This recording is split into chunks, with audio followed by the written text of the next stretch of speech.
Guys, meditation ధ్యానం మీకు అర్థం కావాలి అంటే నందిని చూడండి. చాలా ఏళ్ల పాటు ధ్యానం చేయడానికి వెళ్ళినప్పుడు గుహ బయట నంది ఎదురు చూస్తూ ఉంటుంది. కానీ నంది ఎప్పుడైనా కానీ శివయ్య ఒకరోజు లేదా 2 రోజుల తర్వాత వచ్చేస్తారని అనుకోలేదు.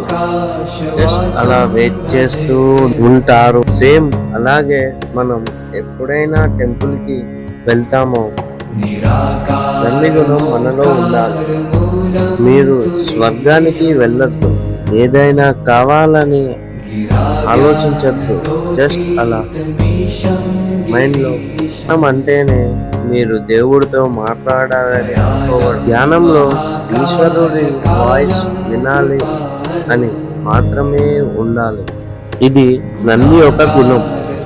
మీరు కూడా లైఫ్లో మైండ్లో ఎలాంటి ఆలోచన ఇచ్చినా జస్ట్ ఒకటే ఫోకస్, శివయ్యని జపించండి. దీన్నే ధ్యానం అని అంటారు.